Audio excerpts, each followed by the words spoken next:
ശ്രീനിവാസൻ വിട പറയുമ്പോൾ സിനിമയിലെ രാഷ്ട്രീയം ചർച്ച ചെയ്യപ്പെടുക എന്നത് സ്വാഭാവികമാണ്. സാധാരണ മലയാളികളുടെ ഇടയിൽ അത്രത്തോളം സ്വാധീനം ചെലുത്തിയ സിനിമയായിരുന്നു സന്ദേശം. രാഷ്ട്രീയം തൊഴിലായി മാറ്റിയ ഒരു കുടുംബത്തിലെ സഹോദരങ്ങൾ വ്യത്യസ്ത പാർട്ടിക്കാരാണെങ്കിലും അവർ തൊഴിൽ ചെയ്ത് ജീവിക്കാൻ തീരുമാനിക്കുന്നിടത്താണ് സിനിമ അവസാനിക്കുന്നത്. ആ സിനിമ ഇന്നും രാഷ്ട്രീയ കേരളത്തിൽ പ്രസക്തമാണ്. പാർട്ടി ഓഫീസിലെ പരാജയ വിശകലനത്തെ സമാനതകളില്ലാതെ അവതരിപ്പിക്കാൻ സന്ദേശത്തിലെ ആ ഒരൊറ്റ രംഗം മതിയെന്ന് കാലം തെളിയിച്ചു. എന്തുകൊണ്ട് നമ്മൾ തോറ്റു എന്ന ചോദ്യത്തിന് ആ രംഗം മാത്രം മതി.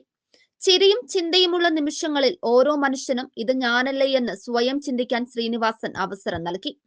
സന്ദേശം ചർച്ചയാകുമ്പോൾ കഴിഞ്ഞ ദിവസം പ്രതിപക്ഷ നേതാവ് വി.ഡി. സതീശൻ പറഞ്ഞ വാക്കുകൾ കൂടി പറയാതെ വയ്യ.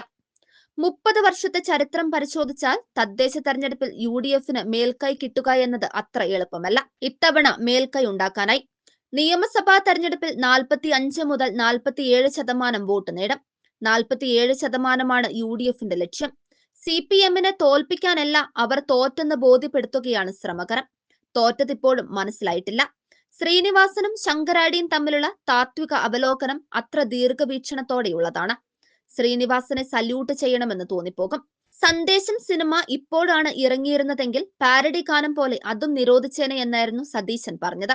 ഈ വാക്കുകളിലും വലിയ അംഗീകാരം എന്താണ് വേണ്ടത് ശ്രീനിവാസൻ എന്ന കലാകാരന്? തന്റെ സംഭാഷണങ്ങളിലെ നർമ്മഭാവം അദ്ദേഹം അവസാനം വരെ കാത്തു സൂക്ഷിച്ചിരുന്നു.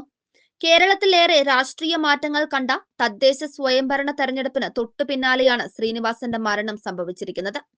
ഈ കഴിഞ്ഞ തെരഞ്ഞെടുപ്പിലും ശ്രീനിവാസന്റെ സന്ദേശം എന്ന സിനിമയിലെ സംഭാഷണങ്ങളാണ് ഏറ്റവും കൂടുതൽ ചർച്ചയായി മാറിയത്.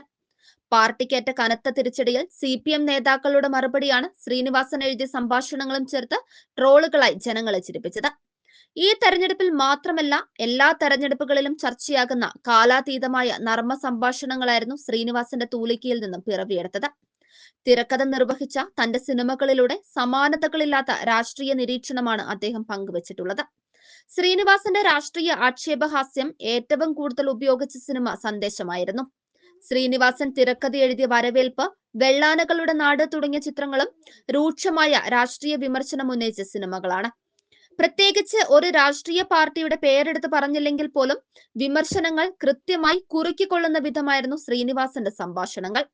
ശ്രീനിവാസൻ എന്ന സിനിമാ നടൻ ഒരുപക്ഷെ അടുത്ത കാലത്തായി അത്ര സജീവമല്ലായിരിക്കാം. എന്നാൽ ശ്രീനി എന്ന സിനിമാക്കാരൻ ഇക്കഴിഞ്ഞ പതിറ്റാണ്ടുകൾക്കിടയിൽ മലയാള സിനിമയ്ക്ക് നൽകിയ സംഭാവനകൾ പെട്ടെന്നൊന്നും മാഞ്ഞു പോകുന്നതല്ല.